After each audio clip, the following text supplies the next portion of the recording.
먼저 하나님께 영광 돌리고 은퇴한 사람이 단에 쓸 수 있도록 담임 목사님 허락해 주신 것, 또 제가 여기 오더라도 여러분 안 오시면 저는 그냥 다시 인천으로 가야 돼요.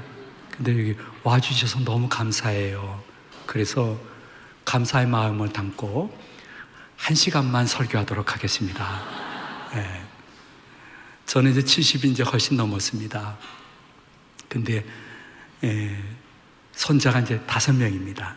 제일 큰 녀석은 고등학생, 그리고 쭉 중학생, 이렇게 초등학생이 있는데, 넷째 은서가 8살 때 정말 저희 집에 오랜만에 왔어요. 같이 식사하면서 저를 바라보면서 아주 이상한 질문을 하는 거예요. 할아버지는 몇 살이에요? 그러는 거예요.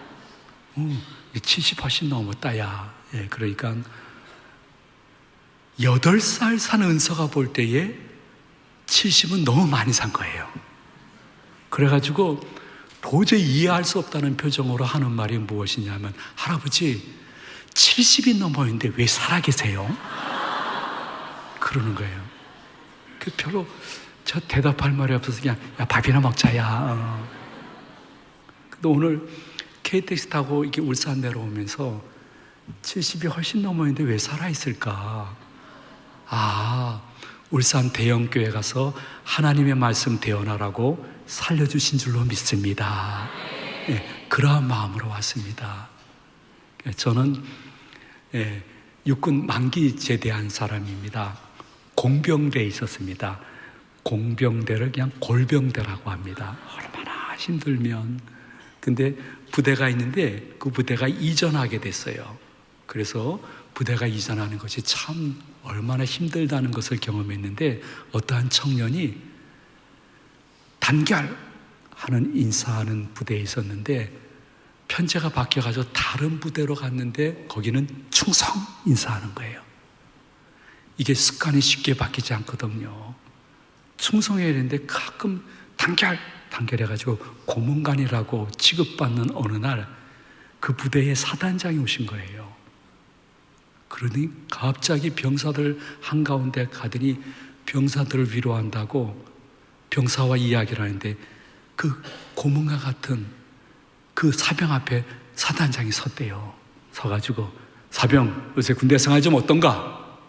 그러면 충성해야 되는데 충격! 그랬대요.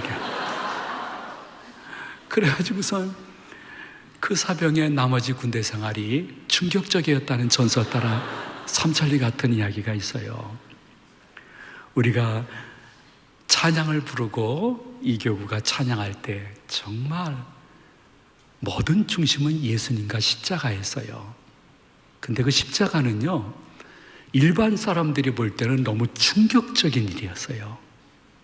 이유는 그 당시에 제일 지독하고 험하고 사형에 마땅한 사람들이 달리는 곳이 십자가였어요.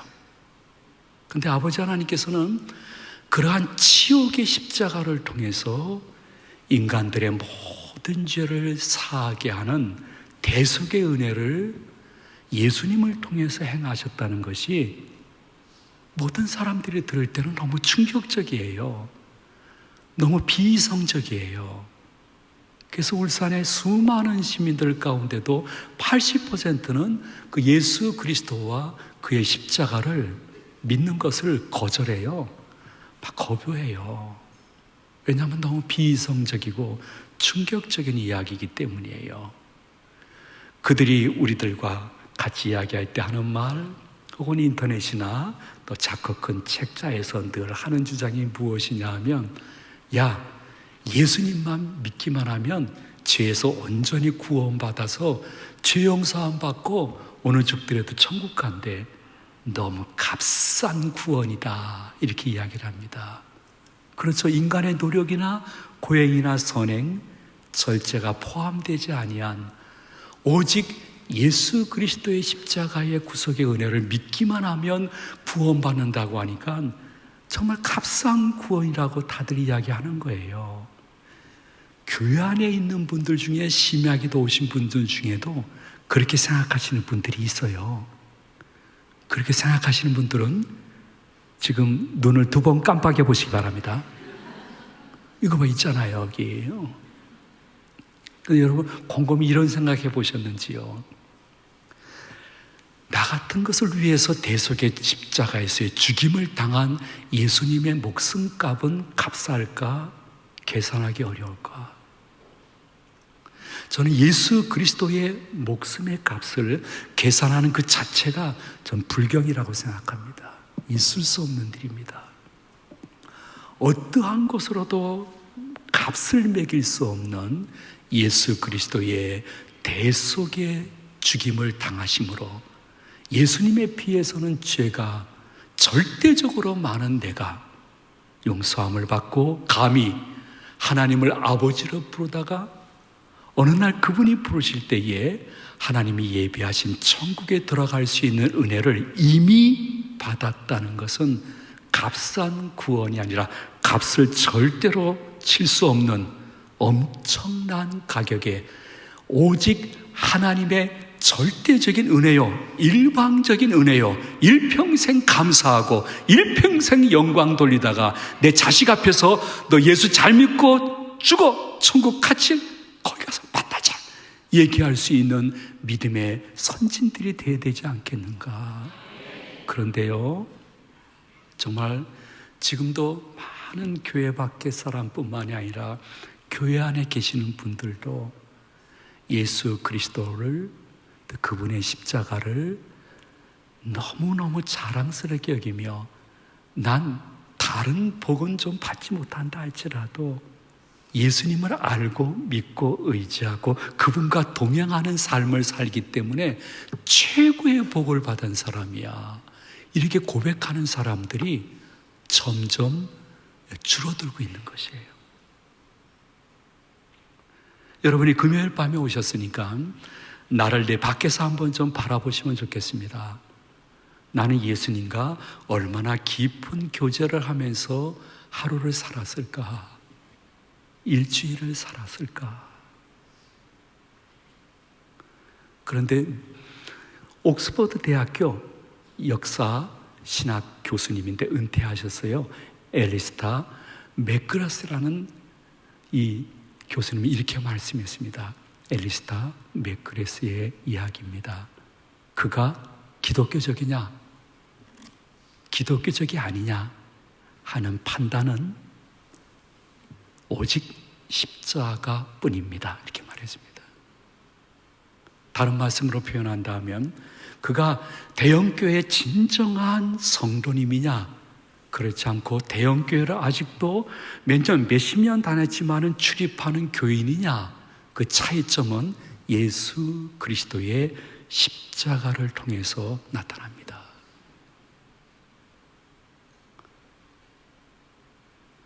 죄송하지만 그러므로 말미암아 이것에 대한 분명한 신앙 고백이 없으면 불신자는 교회 밖에만 있다는 것이 아닙니다.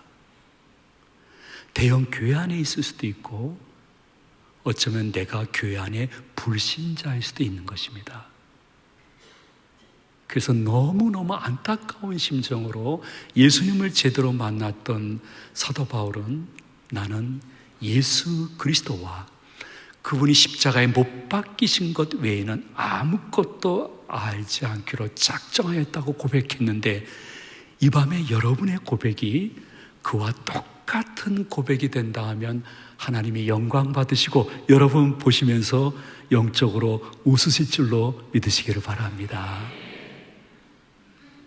물론 세상은 많은 이야기를 십자가에 대해서 이야기를 합니다. 물론 교회 안에 있는 분들도 가끔 그렇게 이야기합니다. 아니, 아버지 하나님은 사랑의 하나님이신데 사랑의 하나님께서 그냥 어느 날 얘들아 너희들 죄를 내가 다 용서한다. 과거, 현재, 미래, 지을 죄까지 다 용서한다. 그러므로 너희들 죄 용서함 받은 거 기뻐하면서 이제부터 죄 짓지 말아라 하면서 죄를 그냥 한 번에 말씀으로 충분히 용서해 줄 수 있는 하나님인데 굳이 예수님을 죽이시면서까지 그렇게 하실 필요가 뭐가 있나? 그분이 진짜 사랑의 하나님이실까? 이걸 자꾸 의문을 품게 하시는 분들이 현대교회 안팎에는 많이 생기게 되었습니다. 여러분들 가운데서도 가끔 그런 생각을 했을지도 모르겠습니다. 아니, 사랑의 하나님이 굳이 예수님이 죽이실 필요 있어? 말씀 한마디면 다 되시는 분인데. 이 부분에 대해서 우리가 마음속에 간직해야 될 것은, 아버지 하나님은 우리를 향해서 무한히 사랑하시는 하나님이지만 동시에 공의의 하나님이신 것입니다. 판단의, 심판의 하나님이신 것입니다. 사람들도 어떠한 죄의 문제가 거론되어지면 1심, 2심, 고법, 대법원까지 가서 그 죄를 공의롭게 나중에 판단하기를 원하는 것처럼, 우리가 믿고 있는 하나님은 사랑의 하나님이시지만은 동시에 공의의 하나님이시기 때문에 우리들의 모든 영육 간의 죄, 성경에 근거한 죄, 십계명에 근거한 죄, 내 양심에 근거한 모든 죄에 대해서 언젠가 판단하시고 심판하실 하나님이신 것입니다. 그런데 의인은 없나니 한 명도 없는 것입니다. 인간 가운데서 어떤 사람들은 저분은 정말 진짜 성인이야, 성인. 저분은 정말 큰 스님이야, 큰 목사님이야. 저분은 추기경이야, 교황이야. 이렇게 구별돼 얘기하고, 또 어떠한 사람들을 향해서는 귀신은 저런 놈을 왜 안 잡아가나, 이렇게 구분을 합니다. 근데 하나님 편에서 봤을 때는 다 도토리 키재보기, 의인은 없나니 한 분도 없는 것입니다. 우리는 하나님 편에서 봤을 때는 죄인 중에 괴수입니다. 사람뿐만 아니라 교인들도 제일 싫어하는 이야기입니다. 죄인, 당신은 죄인입니다. 당신은 당신의 죄를 스스로 사할 수 있는 능력이 없습니다. 엄청 싫어하는 이야기지만은 성경은 틀림없이 1.1에게도 가감치 못할 하나님의 말씀인데, 우리는 죄인 중에 괴수라고 말하고 있습니다. 여러분 가운데 나는 그렇게 큰 죄인이 아니라고 생각하시는 분들은 한번 3일이나 일주일 금식해 보세요. 이게 밥을 먹지 않고 계속 일주일 금식하게 되면 하나님과 가까워지는 느낌도 있지만은 얼마나 내가 신령해지고 성결해졌는지 그 느낌이 이제 오게 됩니다. 일주일 금식을 끝나고 여러분이 울산 시내로 이렇게 힘없이 차를 타고 오다 보면요, 힘없이 차창가를 보게 되면 일주일이 아니라 보름 40일을 금식해도 놀라운 사실이 있습니다. 예쁜 여자는 여전히 예쁩니다. 여러분, 20일, 30일 금식해도 늠름한 남자는 여전히 늠름합니다. 우리는 어떤 환경이 죄성과 딱 알맞게 마주치게 되어지면 내가 생각한 것보다 더 많은 죄를 언행뿐만이 아니라 마음으로 수없이 지은 죄인 중에 괴수입니다. 혹시 내가 여러분 한 분 한 분에게, 우리 부목사님들에게 자, 종이 한 장씩 다 나눠주세요 하고 여러분이 종이 한 장을 다 받으셨습니다. 자, 여러분 갖고 계신 볼펜을 통해서 여러분이 말과 행동으로 지은 죄가 아니라 마음으로 지었다가 그만 생각해야지 하고 다시 지은 죄를 하나하나씩 기록해 보시기 바랍니다. 한다 그러면 여러분들은 부목사님이요, 담임 목사님의 말씀이니까 기록을 하시게 될 것입니다. 다시 말씀 올립니다. 말과 행동으로 지은 죄가 아닙니다. 내가 말과 행동으로 그 어느 날 그때 내 아내도 없고 남편도 없고 내 자식도 없고 부모도 없고 나랑 너무너무 가까운 친구들도 없는 그곳에서 나 홀로 지은 부끄러운 죄, 그거 아닙니다. 그냥 마음으로 지은 죄만 한번 기본적으로 적으라고 하면요, 진정한 교인이라고 하면 앞뒤 한 장 다 적어도 부족할 것입니다. 근데 만약에 부목사님들이 여러분 그 마음으로 지은 죄 종이를 나가실 때 안내석에서 우리에게 주시기를 바랍니다 하면 줄 사람 한 명도 없을 것입니다. 다 여자는 핸드폰 속에다 집어넣을 것이고 남자는 윗도리 속에 집어넣거나 양복이 없으면 팬티 밑에다 집어넣고 그냥 못 본 척하면서 막 청청걸음으로 나갈 것입니다. 주님이 우리에게 말씀하십니다. 의인은 없나니 한 명도 없는데 죄의 싹은 사망이요 지옥이요 영벌이라고 이야기합니다. 그러므로 우리의 영육간의 죄, 과거의 죄, 현재의 죄, 앞으로 지을 모든 죄를 사함받지 못하고 그대로 죽게 되어지면 우리 육신에서 홀연히 빠져나가 영원히 갈 곳은 영벌과 지옥의 처소인 것입니다. 전지전능하신 아버지 하나님이 보실 때에는 인간 중에 자기나 다른 사람의 죄를 온전히 사할 수 있는 능력이 있는 분이 한 분도 없는 것입니다. 그래서 하나님의 뜻과 계획의 때가 참에 저 죄인들을 위해서는 죄 없는 예수님을 이 땅에 보내야 되겠다. 그래서 죄 없는 예수님이 저 죄인들의 모든 죄를 지고 십자가에서 대속의 죽임을 당하심으로 말미암아 사랑의 하나님이자 공의의 하나님의 뜻을 이루어야 되겠다. 그럴 때 순정을 넘어 복종의 예수님께서 아버지 하나님의 말씀을 그대로 믿고 이 땅에 오셔서 성육신하여 하나님의 때가 참에 우리들의 죄를 위하여 공의의 하나님의 공의를 온전히 이루시기 위하여 우리를 대신하여, 아니 나 같은 것을 대신하여 십자가에서 대속의 죽임을 당하심으로 말미암아 그것이 믿어지는 자는 그 순간 구원을 받고 하나님을 아버지라 부르며 감히 하나님의 자녀의 삶을 살다가 그분이 부르실 때에 천군 천사의 들림을 받아 하나님 나라 천국에 들어갈 수 있는 은혜를 이미 받은 천국 시민권자들은 아멘으로 화답하시기 바랍니다. 이것이 너무너무 좋은 조건이 많았던 사도 바울이지만은 이 진리가 최종적인 완성의 진리인 것을 알았던 사도 바울은 난 이제부터 예수 그리스도와 그의 십자가에 못 박히신 것 외에는 아무것도 알지 않기로 작정하였다고 했어요. 작정하였다는 뜻은 무슨 뜻이냐면 나는 예수님을 제대로 실제로 알게 되었으니 개가 다시 토하였던 것을 먹는 것처럼 예수님을 제대로 몰랐을 때로 돌아가지 않을 거야. 나는 예수님만 바라보며 오직 예수, 더욱 예수, 결국 예수, 절대 예수님 한 분만으로 만족하면서 여생을 살아갈 거야 하는 분들이 금요 심야기도에 나온 성도들 가운데 몇 명이 되는가?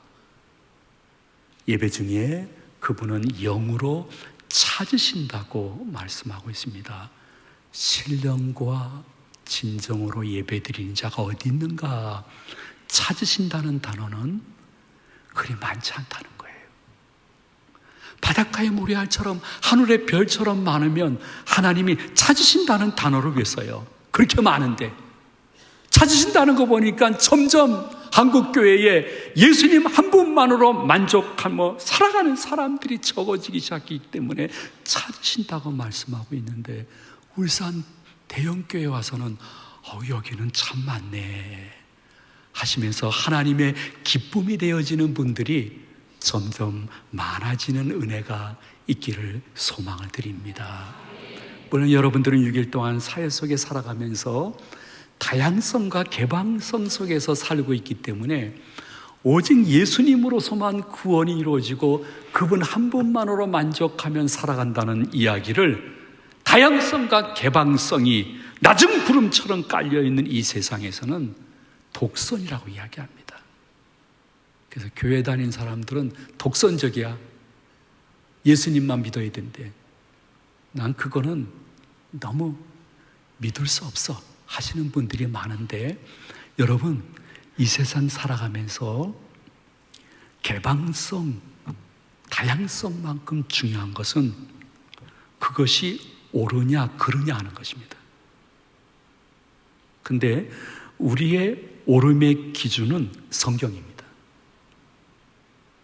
성경이 옳다고 하면 옳은 것이고요, 성경이 아니다 하면 이 사회가 뭐라고 떠들어야 되고 사람들이 어떻게 정의하더라도 그것을 정면 거부할 수 있는 것이 성경에서 갓 튀어나온 사람들인데, 성경에서 옳음을 이야기할 때 최고의 옳음은 예수 그리스도와 그분의 십자가라고 말씀하고 있기 때문인 것입니다. 그 예수님은 저한테 하는 얘기예요. 여러분 아니에요. 이 벌레보다 못한 저를 위해서 대신 십자가 지시기 위해서 오신 것이에요.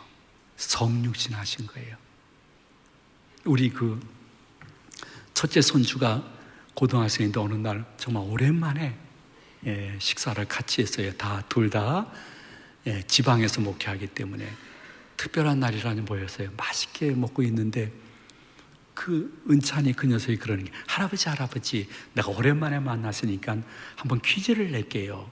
얘기해봐라. 그러니까 하나님이요, 시내버스를 타고 가시다가 내리셨대요. 그거를 3글자로 말씀해 보세요. 그러는 거예요. 여기 울산이니까요, 하나님이 울산 시내버스를 타고 가시다가 내리셨다. 이걸 3글자로 한번 얘기해 줄 수 있는지요? 저랑 수준이 비슷하구만요. 네. 연식이 많은 분들이 해보니까 여러분들도. 걔가, 야, 할아버지가 무슨 말인지 모르겠다. 그러니까, 하나님, 우리 애들은 너무 잘하는데요. 뭐냐? 그러니까, 하나님이 시내버스 타고 가시다가 내리셨다. 그걸 3글자로 요약하면요, 신내림이에요. 그러는 거예요. 아, 그렇구나. 그때 내가 참 진리를 하나 깨달았어요. 그게 신내림이 그거구나. 밥이나 먹자, 야. 그랬더니 은찬이가 또 하는 얘기가, 할아버지 하나 또 낼게요. 이게 해봐라. 그러니까 하나님이 시내버스 타고 가시다가 내리셨는데 스님께서도 같이 내리셨대요. 그걸 4글자로 얘기해 보세요. 그러는 거예요. 여러분, 무엇일까요? 저는 아무리 머리를 굴려도 생각이 안 나서, 은찬아, 할아버지도 모르겠다, 야. 그러니까, 할아버지 진짜 구식이네요.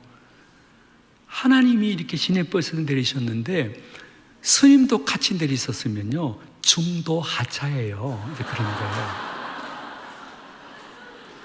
그렇구나. 너무 제가 좀 모르는 게 창피했지만은, 젊은 애들은 저렇게 얘기하는구나. 근데 그날 저녁에 집에 와서 문득 무슨 생각이 들었냐 하면, 신내림? 예수님이 벌레만도 못한 나의 죄를 용서하시고 공의를 이루시기 위해서 십자가에서 대신 죽임을 당하시기 위해서 이 땅에 오신 거구나. 의미는 조금 다를지 모르지만은 신내림이시네. 하나님의 내리심이네.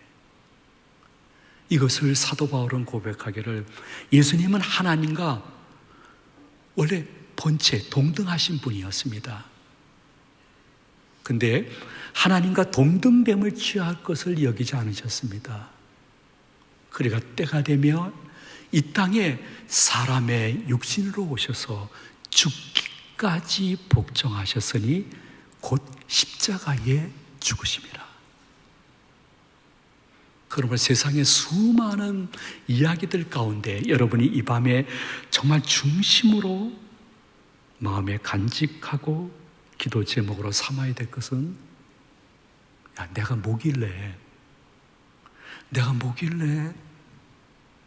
예수님이 이 땅에 오셔서 나를 위해서 대속의 죽임을 당하시면서 나를 살리셔서 여기까지 이 믿음 주셨다니, 여러분 곰곰이 생각해 보면요, 물물 교환은 서로의 가치가 비슷해야 교환되는 거예요. 가치가 틀리면 절대로 교환이 될 수가 없는 것이에요. 그러면 하나님 편에서 봤을 때 우리들의 가치는 십자가를 바라보면 거의 예수님 같은 가치라는 거예요. 예수님은 십자가에 죽이시면서까지 여러분 한 분 한 분을 살리실 정도로 여러분들을 아버지 하나님이 무한 변함없이 사랑하신 증거가 바로 십자가인 줄로 믿으시면 아멘 하시기 바랍니다. 그러므로 사회에서, 회사에서, 공장에서, 학교에서 누가 뭐라고 하더라도 여러분 마음속에 항상 간직해야 될 것은 영적 자존감. 나는 예수님이 얼마나 사랑했는데 자신의 목숨을 버리시면서까지 사랑하시고 이 믿음 지켜줬는데 씹어라, 나는 간다. 예수님 한 분만으로 만족하며 가다가 그분 부르실 때에 부끄러움 없이 그분 앞에 가리라 하는 사람을 찾으시는 하나님 앞에서 여러분이 요만큼이라도 부끄러움을 해소할 수 있는 이 밤의 말씀 들음과 개인 기도 시간이 되셨으면 좋겠습니다. 그 주님께서 우리에게 말씀하십니다. 우리가 아직 죄인 되었을 때에 예수 그리스도께서 우리를 너무너무 사랑하심으로 말미암아 대속의 죽임을 당하심으로 하나님께서 우리에 대한 자기 사랑을 확증하셨느니라 이렇게 말씀하셨습니다.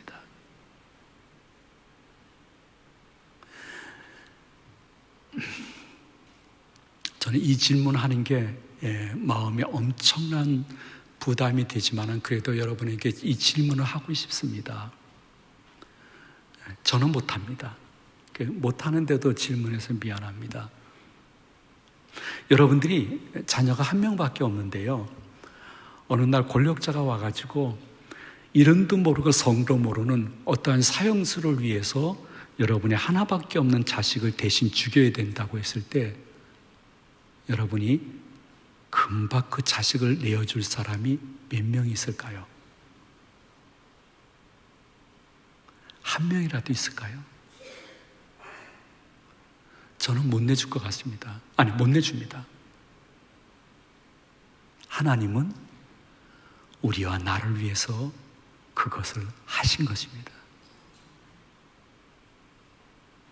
그러므로 진정한 기독교인은 하나의 질문, 하나의 고백, 그리고 하나의 결단밖에 없습니다. 여러분 한번 자신을 비교해 대입해 보시면 좋겠습니다. 진정한 기독교인은 하나의 질문, 나는 누구인가? 하나님 존전에서 저는 죄인 중에 괴수 같은 사람입니다. 하나의 고백, 당신에게 예수님은 누구신가? 그분은 나의 영혼의 구주이시여 나의 육신의 유일한 주인이신 줄로 믿습니다. 그러면 내가 앞으로 어떻게 살아가야 될 것인가? 하나의 헌신, 그것은 나는 예수님과 그분의 십자가만 자랑하면서 살다가 하나님 부르시는 그날까지 하나님 중심, 교회 중심, 성경 중심으로 살다가 예수님 배반하지 않고 들림받는 것이 저의 헌신이요 고백인 줄로 믿습니다. 이것이 혼탁한 사회 속에서 내켜자 심한 믿음이라도 끝까지 지킬 수 있는 질문이요 고백이라는 것을 침상키는 순간, 눈 깜빡이는 순간에도 잊지 않는 장로교 성도님들 되시기를 축원해드립니다. 이렇게 그분 한 분만으로 만족하시게 되면요, 좀 표현이 그래서 그렇죠, 점점 충만해지면요, 이렇게 가다가 돌부리에 넘어지더라도 아이쿠 하지 않고 주여 소리가 먼저 나옵니다. 그 순간에도 주님이 기억나기 때문이죠. 무슨 일을 할 때에 전과 달리 이 일을 예수님이 하신다면 어떻게 하실까 하는 생각이 듭니다. 수많은 선택 속에서라도 이거는 은사, 우리의 의지와 상관없이 하나님이 주시는 것이 아니라 이것은 훈련이 필요한 것입니다. 가정이든 사회이든 학교이든 어디에서 내가 어떤 일을 하거나 결정할 때에 아주 짧은 순간이지만은 이럴 때 예수님은 어떻게 결정하실까? 어떻게 말씀하실까? 이렇게 한 호흡 정도 묵상하는 것입니다. 전에는 그렇지 않았습니다.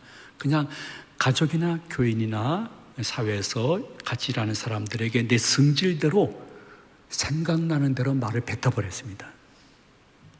근데 예수님 중심으로 예수님이 여러분 안에 충만히 거하기 시작하게 되면 한 호흡 정도는 그분 앞에 묵상을 하게 됩니다. 그냥 이런 겁니다. 제가 여러분 한 호흡 시간 길이를 한번 알려드리겠습니다.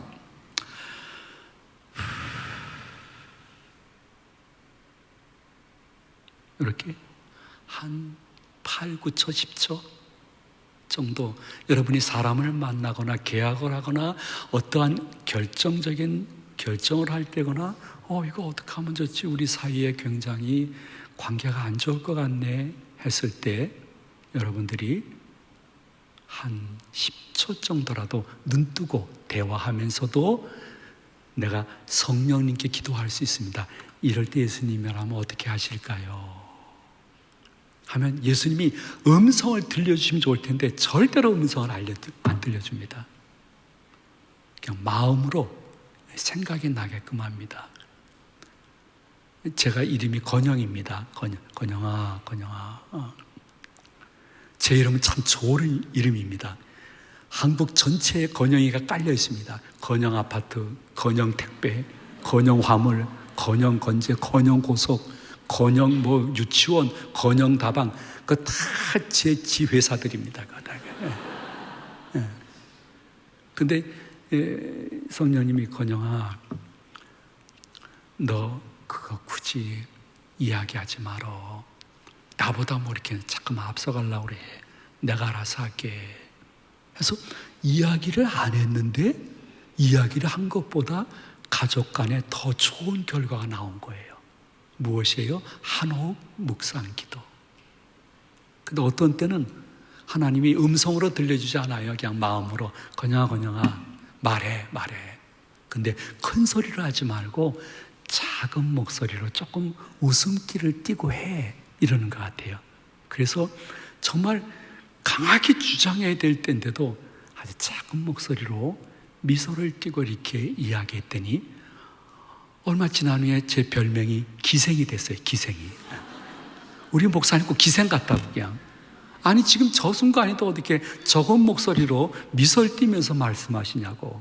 근데 한 호흡 묵상기도 드리고 그 순간에도 그렇게 한 것이 엄청난 전화위복이 되었던 것은 절대로 부인할 수 없는 현실이었습니다.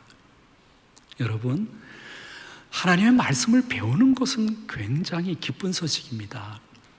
근데 그 말씀을 배우고 실천하지 않는 것은 나쁜 소식입니다. 한 호흡 묵상기도. 이럴 때 예수님이라면 어떻게 하실 거예요?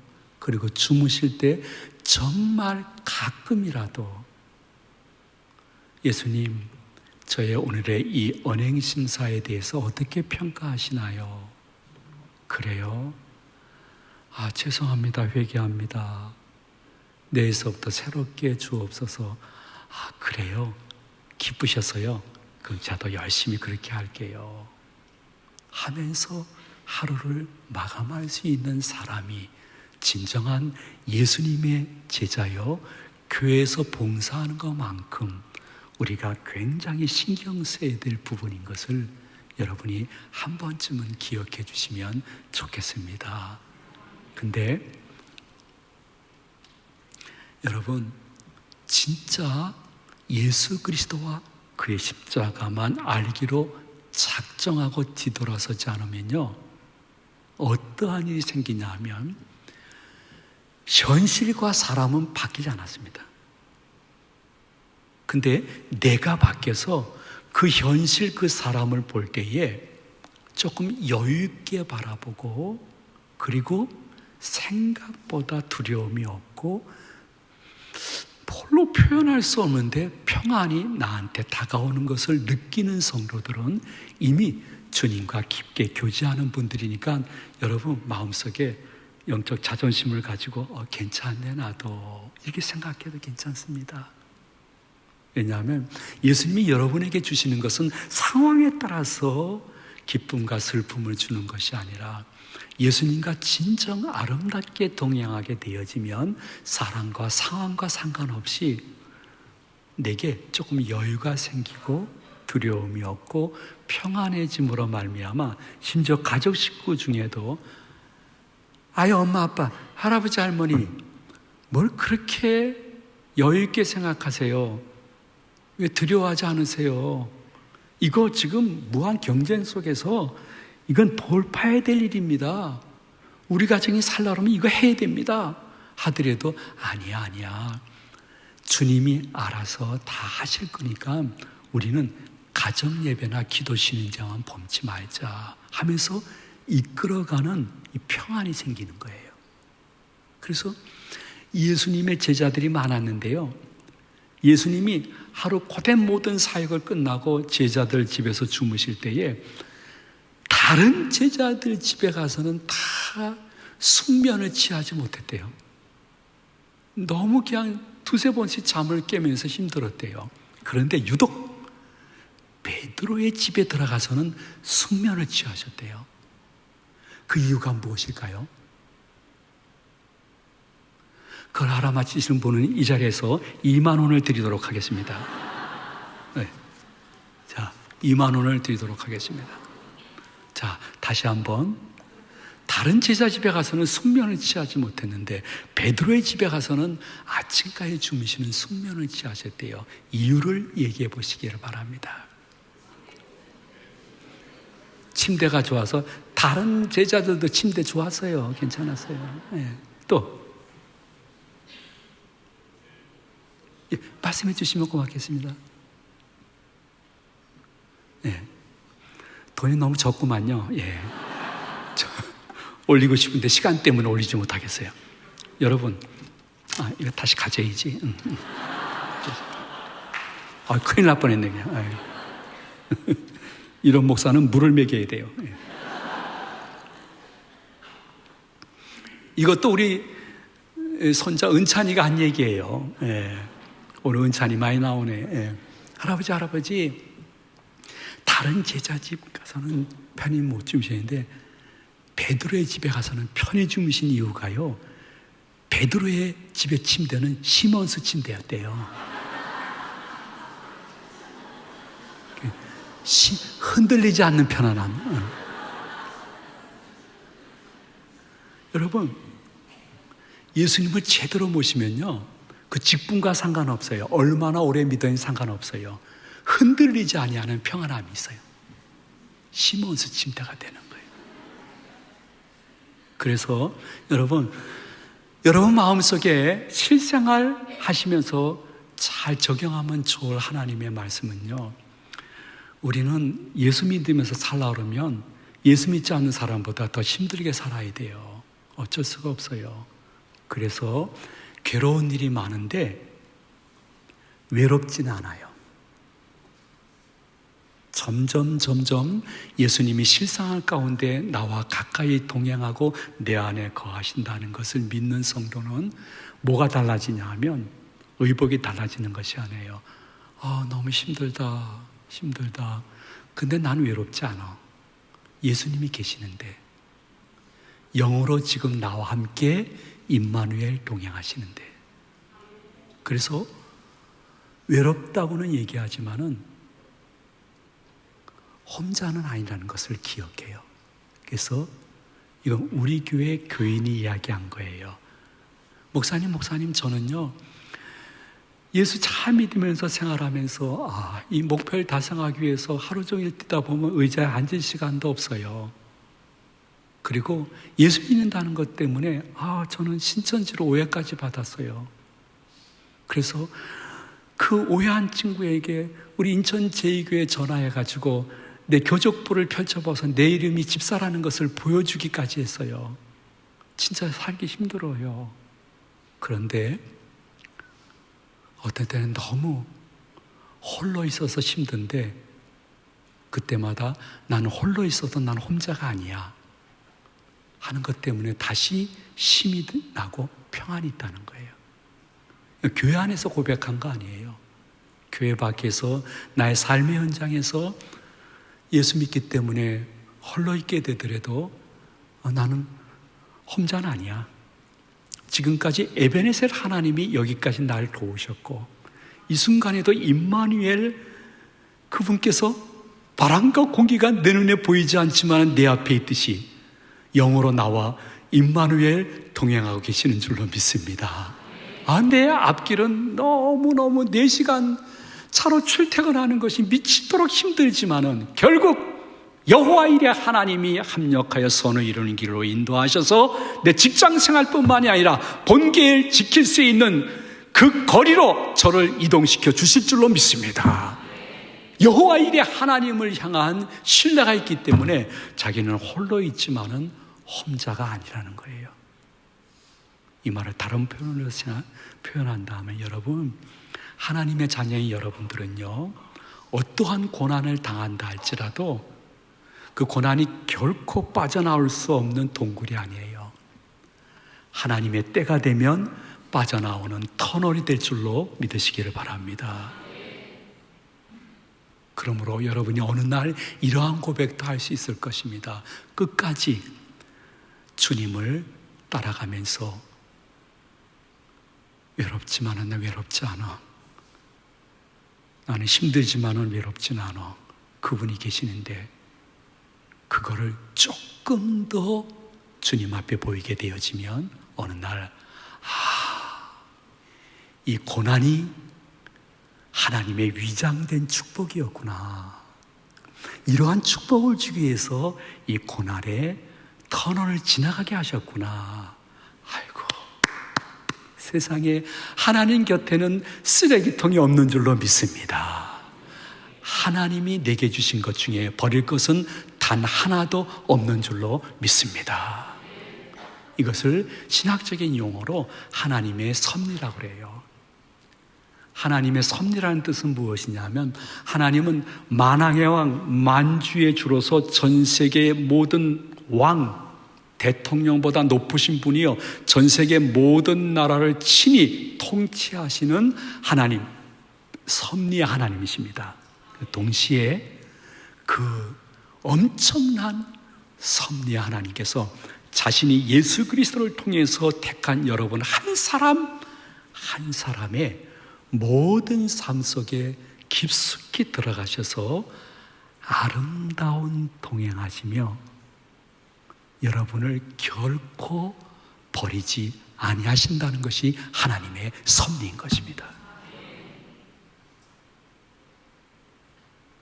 그분은 계속해서 이렇게 우리들에게 말씀하십니다. 하나님이 택하신 분은 결코 주님 앞에 아니 올 수 없고 주님 앞에 온 사람은 주께서 결코 버릴 일이 없다는 것입니다. 그래서 저는 아침에 일어나면 하나님께 이렇게 기도를 간단히 드리고 성경 구절 2개를 꼭 하나님 존전에서 이렇게 고백하듯이 외우고 하루를 시작합니다. 막 혼미한 상태에 들어가기 전에는 꼭 그렇게 합니다. 첫 번째 말씀은요, 하나님의 섭리예요. 구약에 나타난 하나님의 섭리인데요, 여러분도 하시면 좋아요. 사람이 마음으로 자기의 길을 계획할지라도 그 걸음을 인도하시는 분은 여호와 하나님이신 줄로 믿습니다. 잠언 16장 9절이에요. 한번 여러분 따라해 주시면 좋겠습니다. 잠 169. 중위층에 계신 분도 같이 한번 따라해 주시면 좋겠습니다. 잠언 16장 9절인데요. 잠 169. 예, 제 마음속에 새겨져 있는 거예요. 하나님, 제가 오늘 발걸음으로 어디로 인도될지 하나님이 이미 아시고 계시죠? 그쪽으로 인도하시는 것이죠. 저를 통해서 하나님의 영광이 드러나고 하나님의 이름이 욕되임 받지 않게 해주실 것이죠. 제 발걸음을 인도하시는 분은 하나님이시기 때문에 믿고 시작합니다. 그 다음에 이 하나님의 섭리가 신약으로 넘어오게 되면 로마서 8장 28절이에요. 여러분 다 아시는 말씀이에요. 하나님을 사랑하는 자, 곧 그 뜻대로 부르심을 입은 자들에게는 모든 것이 합력하여 선을 이룰 줄로 믿습니다. 로마서 8장 28절이에요. 조금 그 발음이 쌍소리 같지만 따라해 주시면 좋겠습니다. 롬팔 이팔. 한 번 더. 롬팔 이팔. 로마서 8장 28절. 저희 아침의 시작이에요.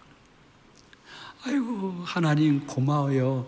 어젯밤 죽는 듯 잤는데 오늘 아침 부활하듯 일어나게 하신 주님을 찬양합니다. 잠 169 롬팔 이팔 고백하면요, 하나님이 여러분의 발걸음을 선하게 인도하시고 결국 여러분이 당하는 일이 지금은 좀 힘들지 몰라도 합력하여 선을 이루게 하셔서 여러분 집에 있는 교회가 부끄럽지 않게끔 역사하실 하나님을 절대적으로 신뢰하고 부목사님과 같이 기도할 수 있는 이 밤이 되시기를 축원을 드립니다. 그렇게 살다가 어느 날 주님이 부르시면 우리는 이제 천국으로 들림을 받을 것입니다. 근데 요새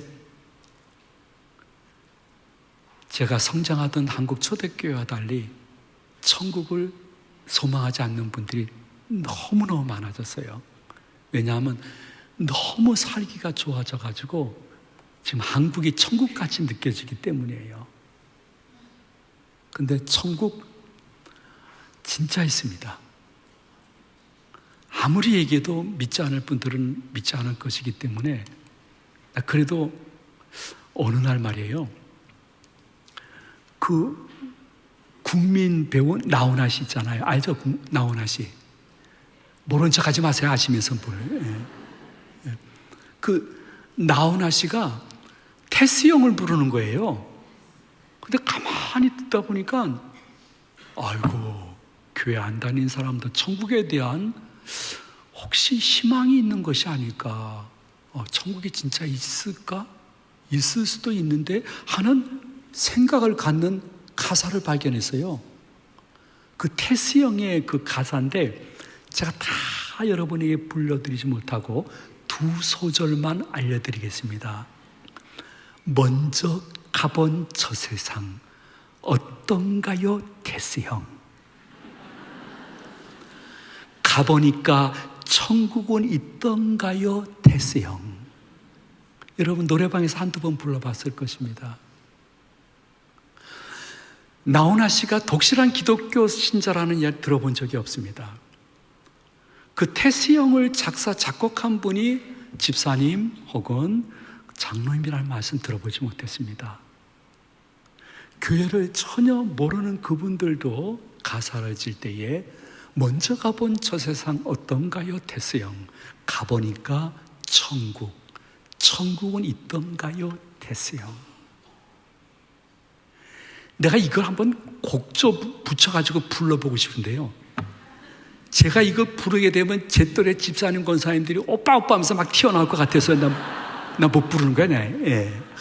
부르고 싶은 마음이 있는데 그냥. 근데 곰곰이 우리 솔직히 고백해 봅시다.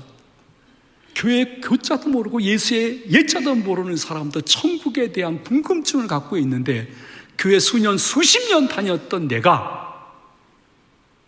죽게 되면 어떠한 영혼은 마귀 귀신 사단에 이끌려 어느 곳에 가고 어떠한 영혼은 천군 천사의 들림을 받아 천국 간다는 것을 아직도 믿지 않는다고 하면, 그렇게 못 믿게 하는 것이 성령의 역사일까 다른 영의 역사일까 한 번쯤 생각해 봐야 됩니다. 왜냐하면 천국에 들어가 언젠가 하나님의 백보자 심판대 앞에 서야 된다는 사람들은 현세를 살아갈 때에 하나님 말씀 범위 내에서 자유를 누리면서 살지 그 밖을 안 나가려고 합니다. 그런데 천국과 지옥에 대한 확신이 없는 사람은 교회를 수십 년 다니더라도 자기 뜻대로 사는 것입니다. 가정에서나 교회에서 자기가 늘 정답입니다. 자기 하는 말이 늘 진리입니다. 자기 외에 다른 것은 받아들이지 않습니다. 하나님의 백보자 심판대를 의식하지 않기 때문에, 내세관이 없기 때문에 현세를 마음대로 살아갈 수 있습니다.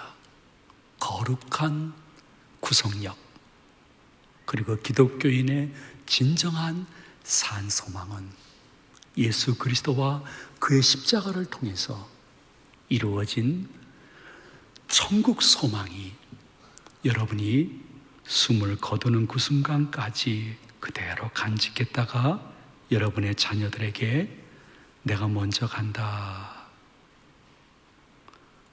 곧 천국에서 만나자 해야 진짜 교인입니다. 저는 이분의 조남은, 이 영상이 녹화되기 때문에 저는 우리 교인들의 이름을 거의 대지 않는데, 이분의 이름은 대고 싶어요. 고 정병규 장로님이라고 계세요. 우리 교회 은퇴 장로님이신데, 그 정병규 장로님이 오랜만에 이제 저를 만났어요, 주일날. 여러분들도 혹시 그럴 것 같은데 저희 교회도 꽤 규모가 있기 때문에 시무 장로님이 아니라 은퇴 장로님은 진짜 오랜만에 만날 수 있어요, 이렇게 인사하다가. 근데 그날은 제가 주일 예배를 인도하고 제 담임 목사실로 들어갔는데 누가 막 문을 두들기는 거예요. 그러니까 정병규 장로님이에요. 은퇴 장로님이에요. 오랜만에 봤는데 너무 깜짝 놀랐어요. 왜냐하면 너무너무 건강하신 분이었는데 얼굴이 병색이 완연한 게 금방 돌아가실 것 같아요. 장로님 얼굴하고 몸이 뭐예요? 그러니까 나 그래서 목사님 만나러 왔어요, 그러는 거예요. 쭉 긴 얘기인데 줄여서 얘기하면, 목사님 제가 이렇게 간경화인데 갑작스럽게 간암초기가 됐고 간암 말기래요. 의사 선생님은 얼마 못 산대요. 근데 우리 아들하고 딸 잘 설득해서 연명치료 안 하기로 다 약속을 했어요. 그래서 더더욱 빨리 이제 천국으로 갈 것 같아서 목사님께 마지막 기도받고 인사하러 왔어요, 그러는 거예요. 근데 표정이 너무 밝은 거예요. 그래서 아니 장로님, 저 같으면 장로님처럼 미소를 띠면서 얘기할 수 없을 것 같습니다. 그러니까 그 정병규 장로님 저한테 하는 얘기가, 목사님 그게 무슨 말씀이에요? 그 장로님의 부인 권사님은 한 4, 5년 전에 먼저 소천하셨거든요. 근데 그 부인 권사님이 간경화, 간암 초기, 간암 말기가 돼서 돌아가셨어요. 그래서 인천 자택과 시골 가서 조용한 데서 좋은 공기, 좋은 물 마시면서 치료를 원한다고 다니시면서 생생하게 이 아내가 이 과정을 거치면서 육신적으로 어떠한 치열한 고통을 당했는지를 보고 들은 거예요. 근데 목사님, 그걸 보고 들으면서 그 고통을 제가 마음으로는 치열했지만은 육신적으로는 같이 느끼지 못했어요. 하나님이 저를 얼마나 사랑하셨으면 아내랑 똑같이 간경화, 간암 초기, 간암 말기를 주었어요. 너무 감사해요. 그래서 아내가 죽기 전까지 당했던 모든 고통을 제가 똑같이 당하고 있으니까 아내에 대한 미안함이 조금 덜해지는 게 너무 감사해요. 그리고 저 죽으면 아내에 있는 천국 갈 수 있잖아요. 방실방실 웃으면서 말씀하시는 거예요. 남자들 표정들이 왜 그럽니까? 여러분도 그렇게 한번 생각해 볼 필요는 좀 있다고 생각합니다. 순수한 믿음, 말씀 그대로 믿는 믿음. 마지막 죽기 전날에 신방관 부목사님에게 쪽지 하나를 줬어요. 그 쪽지 내용을 100% 똑같지는 않지만 90% 똑같습니다. 목사님, 전사님들 수고 많으셨습니다. 저는 천국에 먼저 갑니다. 제 입관 예배 때는 찬송가, 예를 드는 거예요, 345장을 해주세요. 제가 되게 좋아하는 찬송이에요. 제 발인 예배 때는 찬송가 525장으로 해주세요. 그러면 제가 너무 기쁠 것 같아요. 천국에서 만납시다. 그리고 그 다음날 소천하셨어요.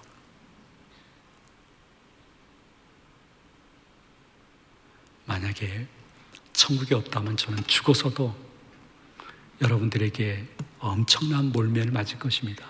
여러분들의 영혼이 가만히 있겠어요? 구천을 떠다니다가 천국도 없는데 그냥 얘기를 해가지고 이름을 가만히 있어요. 그냥 말할 수 없는 쌍욕을 하면서 때릴 거예요. 그냥. 저는 현세와 내세에 목숨을 걸고 얘기하는 거예요. 그러므로 여러분이 천국 백성으로서 예수님과 그의 십자가를 자랑하면서, 저도 젊었을 때 그랬어요. 예수님을 제대로 알고 십자가를 제대로 하니까 일주일 내내 교회만 있고 싶더라고요. 근데 세상이 그걸 허락을 안 해요. 나가야 돼요. 세상에 나가서 여러분들이 빛과 소금이 되라는 것은 이러한 말이에요. 정말 여러분들이 예수님의 제자인가 아닌가는 어디서 증명되느냐? 세상에서 증명되는데, 일주일 동안 살면서 섞여 살아. 그런데 섞여 살지만은 때로는 섞이지 않은 것을 보여줘야 돼. 그거예요. 그래서 그것이 계속 반복되어지면 나중에 저 친구가 믿는 하나님은 누구일까? 저 친구가 다니는 교회는 도대체 어떠한 교회이길래 저렇게 생활할 수 있을까? 근데 이 친구의 교회 가자고는 말도 안 하나? 내가 먼저 얘기할까? 할 수 있는 것은 계속해서 청바지, 청개구리처럼 믿지 않는 분과 섞여 살아가지고, 섞이지 말아야 돼, 섞이지 않아야 되는데 계속 섞여 사니까 한 번도 교회 다닌다고 욕을 먹어본 적이 없는 거예요. 자기네들과 똑같이 생활하니까. 근데 그게 믿음인 줄 알고 있는데 그렇지 않습니다. 성경은 예수님과 그의 십자가를 믿는 성도로서 내가 지켜야 될 선을 지키기 위해서 섞여 살지만 때로는 섞이지 않는 모습을 보여주기 위해서 예수님처럼 순교시대가 아니라 십자가는 질 수 없더라도 조금 희생하고 오해받고 외톨이 되고 고통당하고 진급 못하더라도 내 신앙 지켰기 때문에 가질 수 있는 영적 자부심이 진짜 장로교인들이 가져야 될 자부심인 것을 말씀해 주고 있는 것입니다. 저는 커피를 좋아합니다. 근데 커피가 놀라운 것은 커피는 프림도 타고 설탕도 타잖아요. 요새는 젊은이들이 커피에다가 소금도 타요. 초콜릿도 타요. 근데 놀라운 사실은 아무리 섞여 있어도 커피는 자기가 커피라는 것을 정확하게 맛으로, 냄새로 우리들에게 알려주고 있어요. 섞여 있지만은 섞이지 않은 모습을 보이는 거예요. 그게 우리들의 6일 동안 사회생활의 모습이에요. 저는 호남 사람이 아닌데도 홍어를 엄청 좋아합니다. 지금 홍어를 생각하니까 침이 고이기 시작해요. 네. 저는 홍어를 얼마나 좋아하냐면요, 홍어 좋아하시는 분들은 아실 거예요. 홍어가 나오게 되면 삼합, 섞어서 먹지 않고 한두 점은 그대로 먹어야 돼요. 그래야 진짜 홍어 맛을 알 수 있는 거예요. 그래서 한두 점 아무것도 안 하고 초장도 아주 조금만 쳐야 돼요. 그리고 홍어를 먹게 되면 갑자기 코가 펑 뚫리면서 띵호와 얼마나 기분이 좋은지 몰라요. 네. 그러면 그 후에 홍어를 가지고 묵은지도 올려놔요. 그리고 여러분 삼겹살도 돼지고기도 올려놔요. 요새는 또 많은 분들이 향이 엄청나 강한 파와 마늘도 다 집어넣어요. 그래서 홍어가 다 섞여 있어요. 근데 그 섞은 것을 먹게 되어지면 여전히 홍어는 내가 홍어다 정체성을 우리들에게 맛과 코와 향으로 보여주고 있는 거예요.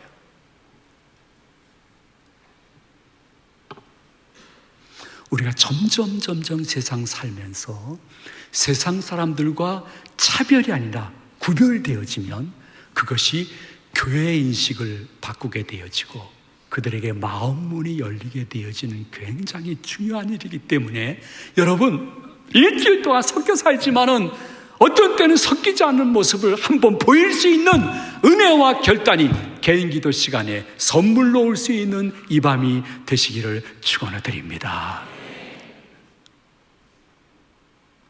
저 시계 맞아요? 아유, 그래요? 아유. 5분밖에 안 남았습니다. 이게 줄여야 될 것 같습니다. 네, 5분. 근데 인천 시계보다는 조금 빨리 가는 듯한 느낌이 좀 있는데. 그래도 약속한 거니까 제가 5분 내에 끝나겠습니다. 이분들의 이야기는 전함을 드리지 않겠습니다. 어떤 남자 집사님이 있었습니다. 그 집사님이 후배와 동업을 한 거예요. 동업은 90% 이상 서로 왼수되는 거거든요. 근데 10년 동안 동업하면서 우리 교회 이 안수 집사님이 얼마나 하나님의 법과 세상법에 정확하게 지키면서 사역을 했는지, 형님 이러다가 망해요, 이러다가 묻어나요 해도 끝까지 하나님의 자녀의 선을 지키면서 선을 행하는데 끝까지 계속했대요. 근데 요새 젊은 사람들은 절대로 예수 믿으라고만 싫어하기 때문에 10년 동안 예수 믿자, 교회 가자, 천국이 이런 곳이다 한마디도 안 했대요. 근데 어느 날 주일날 안수 집사니까 여기저기 얽매여가지고 막 봉사하다가 주일 오전 예배 드리러 들어왔는데 그게 관심 있으면 보이는 거예요. 저기 앉아있는 녀석 뒷모습이 자기 동업하는 후배 같더래요. 뒷모습은 후배인데 그 녀석이 교회 나올 리는 없는데 가까이 가봤대요. 이야, 한 번도 전도 안 했는데 그 후배 녀석이 지가 알아서 나온 거예요. 그래서 야, 너 여기 주일날 여기 웬일이야? 이 자리에 왜 있어? 그러니까 형님이 교회 가자고 얘기 안 하니까 제가 알아서 온 거예요. 가만히 계세요. 그리고 지금은 이제 10여 년이 지나서 우리 교회 아주 훌륭한 집사님이 되었어요. 한 번도 예수 얘기를 안 했는데 섞여 살고 있지만은 섞이지 않을 때는 섞이지 않는 것이 반복되어지니까 그것이 전도가 된 거예요. 그런데 역시 제가 이름을 댈 수가 없습니다. 어떠한 여집사님이 정말 기생처럼 줄 거 다 줘가지고 전도 대상자가 드디어 교회 오게 되었어요. 너무너무 기뻤어요. 그래서 자랑스럽게 찬송을 부르면서 본당을 같이 모시고 들어오는데 자기가 모시고 들어오는 분이 중간쯤 오더니 어딜 쳐다보더니 얼음이 됐대요. 꼼짝않아 그 자리에 서서 한쪽만 바라보고 있더래요. 그래서 왜 그러세요? 여기 가서 앉읍시다니까 가만히 서서 그쪽만 바라보고 확인하더니 휙 하고 돌아가지고 나가버렸대요. 그 인도한 여집사님이 막 뛰어가서 왜 그러세요? 우리 교회 좋은 교회예요. 한번 예배 드리면 좋은 교회라는 말씀을 이해할 거예요. 강청을 하는데도 아무 이유를 얘기 안 하고 교회를 떠나더래요. 그 교회 밖에까지 나가서 이유를 좀 얘기해 주시면 좋겠습니다. 그러니까 얘기 안 하는데 끝까지 부탁하니까 간단히 이렇게 얘기했답니다. 저 너무 충격이었어요. 왜 충격이에요? 우리 동네에서 교회를 안 다니는 사람이나 타종교를 믿는 사람이나 심지어 교회 다니는 사람들도 너무너무 공통적으로 싫어하는 부녀 회원이 있는데 그분이 우리 교회에 앉아있더래요. 그분은 우리 교회 재직이었어요. 오직 자기만 옳고 자기가 정답이고 자기 말대로 하면 소리를 뽀락뽀락 지르던 그분이 우리 교회 누구도 인정하는 아주 훌륭한 교인이었어요. 근데 그분의 모습을 확인한 다음에 나는 교회 다니다가 저분처럼 될까 봐 무서워서 교회 안 다닙니다. 미안합니다. 가고 그것이 끝이었어요. 나는 가족에게 이 사회에서 나는 어떠한 쪽에 속하는지요. 예수 그리스도와 그의 십자가를 자랑하고 아는 것을 기뻐하는 증표가 사회 속에서 잘 섞여 살지만은 어떨 땐 가끔 섞이지 않은 모습을 일관성 있게 크게 보여주고 있는지요. 그리고 다음 주에 돌아와서 내 예배 자세가 어떤지요. 하나님의 말씀을 마치도록 하겠습니다. 더 하게 되면 나이 든 사람들은 설교가 너무 길어 얘기하는 분들이 이 가운데 60명은 계시기 때문에 얘기 말씀을 드릴 수가 없어요. 여러분 마음속에 기도 제목을 삼았으면 좋겠습니다. 부모사님들과 함께 기도할 때에 나는 어떠한 믿음입니까? 나는 예수님과 그의 십자가를 자랑하고 기뻐하고 그것으로 만족하며 삶을 영위해 나가는 사람일까? 아닐까? 나는 예수님이 나와 함께 한다는 것 때문에 그럼에도 불구하고 평안하고 두려움이 좀 적어지고 애들에게 그분께 맡기자. 잠 169, 롬팔 28을 이야기하는 사람인가 아닌가? 나는 천국을 진짜 소망하고 있는가? 나의 상회 생활은 어떠한가? 주님, 성령으로 저를 변화시켜 주시고 사용하여 주시옵소서. 그래서 복 달라 하지 말고 복 받는 그릇이 되게 하여 주시옵소서. 이 시간 기도하고 기대하고 기다리겠사오니 기쁨과 기적을 허락하여 주시옵소서. 아멘. 예수님의 이름으로 기도하옵나이다. 아멘.